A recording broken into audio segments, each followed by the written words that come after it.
ಎಲ್ರಿಗೂ ನಮಸ್ಕಾರ. ಸಾಮಾನ್ಯವಾಗಿ ನವರಾತ್ರಿನಲ್ಲಿ ಸರಸ್ವತಿ ಪೂಜೆಗೆ ಬೆಲ್ಲದ ದೋಸೆ ಮಾಡೋದುಂಟು. ಅದನ್ನ ಮಾಡ್ತಾ ಇದ್ದೀನಿ. ಹೇಗೆ ಮಾಡೋದು ಅಂತ ನೋಡೋಣ. ತುಂಬಾನೇ ಸುಲಭನಾದ ವಿಧಾನ. 1 ಗ್ಲಾಸ್ ಅಷ್ಟು ಅಕ್ಕಿನ ತಗೊಂಡು ಚೆನ್ನಾಗಿ ತೊಳೆದು ನೆನೆ ಹಾಕೊಂಡಿದ್ದೀನಿ. ಸುಮಾರು 2 ಗಂಟೆ ಕಾಲ ಈ ಅಕ್ಕಿ ನೆಂದಿದೆ.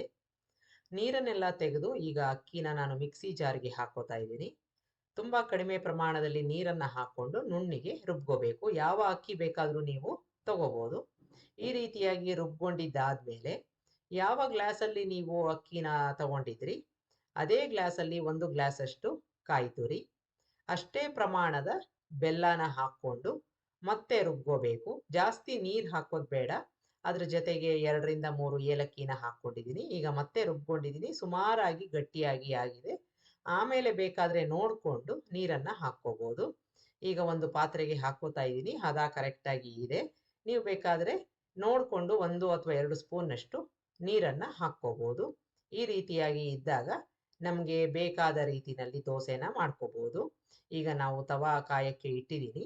ಚೆನ್ನಾಗಿ ತವಾ ಕಾದಿದೆ. ಸ್ವಲ್ಪ ತುಪ್ಪನ ಹಚ್ಕೊಂಡು ಒರೆಸ್ಕೊಂಡಿದ್ದೀನಿ. ಇಲ್ಲಿ ಚಿಕ್ಕ ಸೈಜಿನ ದೋಸೆನ ನಾನು ಮಾಡ್ಕೋತಾ ಇದ್ದೀನಿ. ಈಗ ಈ ತರ ಹಾಕ್ಕೊಂಡು ದೋಸೆನ ಮುಚ್ಚಳ ಮುಚ್ಚಿ ಬೇಯಿಸ್ಕೊಂಡಿದ್ದಾಗಿದೆ. ಇದಕ್ಕೆ ತುಪ್ಪನ ಹಾಕ್ಕೊಂಡು 2 ಬದಿಯಲ್ಲಿ ಚೆನ್ನಾಗಿ ಬೇಯಿಸ್ಕೋಬೇಕು. ನಿಧಾನಕ್ಕೆ ಈ ತರ ತೆಗೆದಾಗ ಅದು ಪೂರ್ತಿಯಾಗಿ ಬರುತ್ತೆ. ತಿರ್ಗಿಸ್ ಹಾಕೊಳ್ಳೋಣ. ನಿಮಗೆ ಯಾವ ರೀತಿ ಬೇಕೋ, ಮೆತ್ತಗೆ ಬೇಕೋ, ಸ್ವಲ್ಪ ಗರಿಗರಿಯಾಗಿ ಬೇಕೋ ಆ ತರ ನೋಡ್ಕೊಂಡು ದೋಸೆನ ಮಾಡ್ಕೊಳ್ಳೋದು. ಈಗ 2 ಬದಿಯಲ್ಲಿ ಬೆಂದಿದೆ ಅಂತ ಆದ್ರೆ ತೆಕ್ಕೊಂಡಿದ್ದೀನಿ. ನೋಡಿದ್ರಲ್ಲ, ತುಂಬಾ ಸುಲಭನಾಗಿ ಮಾಡೋ ಅಂತ ಒಂದು ಬೆಲ್ಲದ ದೋಸೆ. ಈ ಸರಸ್ವತಿ ಪೂಜೆಗೆ ಒಂದ್ಸಲ ಮಾಡಿ ನೋಡಿ.